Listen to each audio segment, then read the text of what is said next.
Imagine a place of joy and belonging, where children are compelled by curiosity and the desire to learn the how, what, and whys of living ideas about things that are true, enduring, beautiful.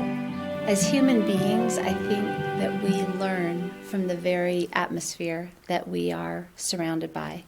So if we are in a very anxious atmosphere or a highly competitive atmosphere or one that is full of anger, that will become absorbed by us.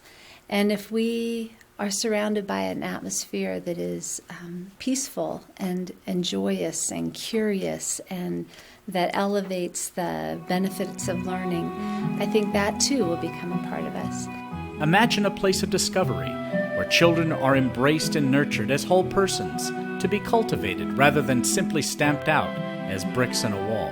We started at an Ambleside school over 10 years ago with a kindergartner, and I watched my son, who is a fairly serious young man, just come alive because he was excited about the variety of subjects, including music and art and nature study, and he's a pretty serious-minded young man, but he just blossomed. He was challenged in his classes, and I saw growth in him. Imagine a place of challenge where children meet mind to mind and heart to heart with some of the greatest writers, poets, scientists, musicians, mathematicians, explorers, inventors, and artists the world has ever known.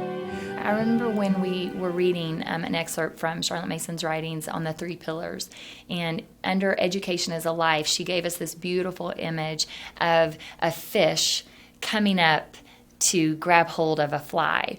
And the idea that that's how our mind is with an idea. That when an idea is put before us, it's like we rise up like the fish to grab a hold of it.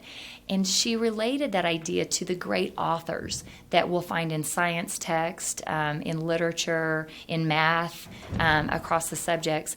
And we have the opportunity to rise up to these ideas that these great writers have penned. And so we have this mind-to-mind opportunity where their mind and our mind come together, and the ideas that they're sharing beget ideas in our mind. And I think that's what she means, education is a life, because it's constantly begetting.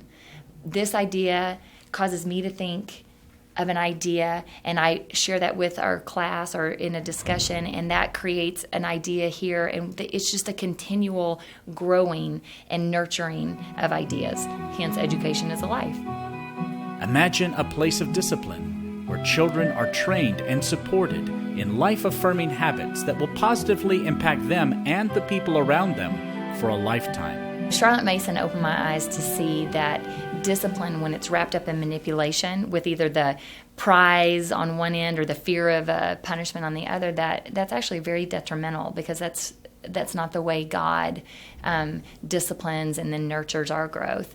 But rather, it's informing. So we want to inform students, and we want to support students in developing habits that are going to bless them. We're training you in a way to live that's not only going to help you maybe be successful in a job or successful in a marriage, but it's going to contribute to a happy, full, and what I would say is what Jesus refers to as the full life, the abundant life.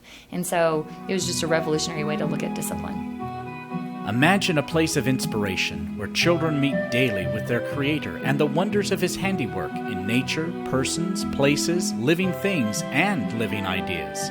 God created us for relationships, and not just with people who are living today necessarily. He created us for relationships with the things around us, His creation that just surrounds us in every way, with people who have lived in the past. So the idea of reading good books isn't just so we can read those and summarize and see what the author was trying to say, but to actually have a relationship with that author. That was a real person who lived, who took the time to write beautiful text that we can read today. And so to be able to relate with people from the past, with people who are living today, and then ultimately to relate with our Creator, our God, who loves us so much. Imagine a place where your child is inspired, nurtured, equipped, and challenged to reach his or her full potential as God intended for a life well lived. what we found here at Ambleside was just unique. It was the best of all worlds. It was a phenomenal education that really got to the heart of what we were looking at for our kids. Not just that they would learn a lot, but they would become lifelong learners, that they would love to learn and to grow, and that wouldn't disappear in the 3rd or 4th or 5th grade, but the reality that could continue in their lives for a lifetime.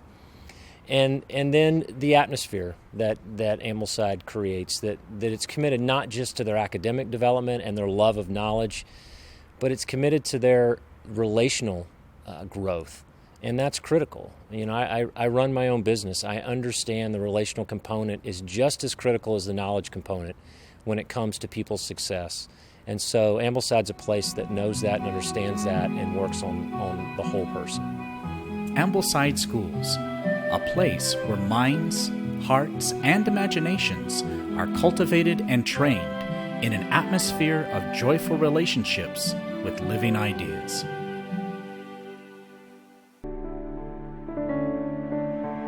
Ambleside Schools International seeks to foster a renewal of education based on the pedagogical insights of British educator Charlotte Mason, whose common sense approach to education integrates decades of practical teaching experience, the insights of the best contemporary brain science, and a deep personal commitment to the person of Jesus Christ. Additional information concerning Charlotte Mason and Ambleside Schools is available through our website at www.amblesideschools.com.